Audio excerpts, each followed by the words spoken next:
வணக்கம். வாங்க இன்னைக்கு நம்ம வேர்க்கடலையை வச்சு அல்வா எப்படி செய்யறதுன்னு பார்க்கலாங்க. சாப்பிட்றதுக்கு பார்த்தீங்கன்னா ரொம்பவே டேஸ்ட்டாக அந்த வேர்க்கடலையுடைய வாசனையோட ரொம்பவே அருமையாக இருக்குங்க. வாங்க இப்போ எப்படி செய்யறதுன்னு பார்க்கலாம். இப்போ ஒரு கப் வேர்க்கடலை எடுத்துக்கலாங்க. பச்சை வேர்க்கடலை நம்ம ஒரு கப் வேர்க்கடலை எடுத்து 1 மணி நேரத்துக்கு முன்னாடி கழுவிட்டு ஊற வச்சுருக்கேங்க. இப்போ இந்த ஊற வச்ச வேர்க்கடலையை மிக்சி ஜாரில் சேர்த்துக்கலாங்க. இப்போ ஊற வச்சிருக்கிறேன் இந்த வேர்க்கடலையை ஊற வச்சுலாங்க. இந்த கழுவிட்டு தான் நம்ம ஊற வச்சிருக்கோம். அதனால இந்த தண்ணியை நம்ம சேர்த்து அரைச்சிக்கலாம்.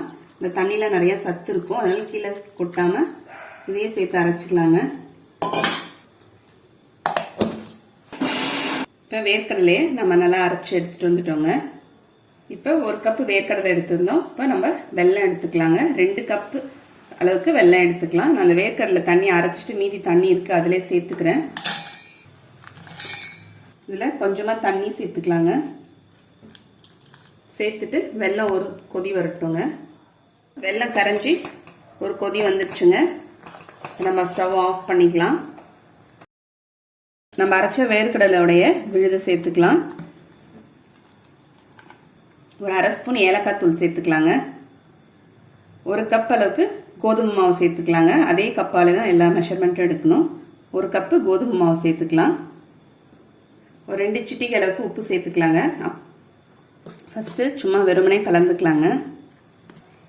இப்போ நம்ம கரைச்சி வச்சிருக்கிற வெள்ளை தண்ணியை சேர்த்துக்கலாம்.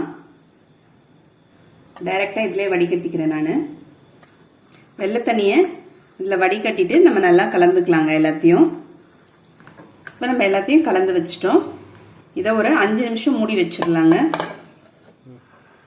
இப்போ ஸ்டவ்வில் ஒரு கடாய் எடுத்து வச்சுக்கலாங்க. நம்ம 1 ஸ்பூன் அளவுக்கு நெய் சேர்த்துக்கலாங்க.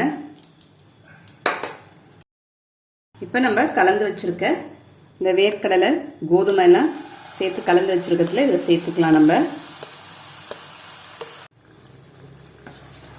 அப்படியே கலந்து விட்டுட்டே இருக்கலாம்.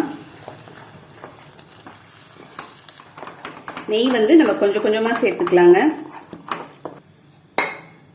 நீங்கள் கொஞ்சம் நெய் கொஞ்சம் எண்ணெய் கூட சேர்த்துக்கலாம். எண்ணெய் இன்னொரு ஸ்பூன் அளவுக்கு நெய் சேர்த்துக்கலாங்க.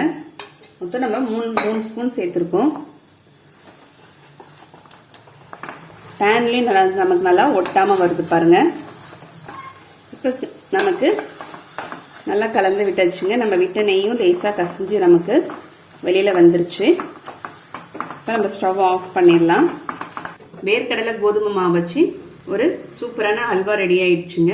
அதே மாதிரி இதில் அல்வாக்கு நம்ம சர்க்கரை சேர்க்கல, வெல்லம் தான் சேர்த்துருக்கோம். அதனால ரொம்ப ஹெல்த்தியாகவும் இருக்கும் அந்த ஸ்வீட்டு. உங்களுக்கு அந்த வீடியோ பிடிச்சிருந்தா லைக் பண்ணுங்கள், ஷேர் பண்ணுங்கள், சப்ஸ்கிரைப் பண்ணுங்கள். அடுத்த வீடியோவில் பார்க்கலாம். தேங்க்யூ.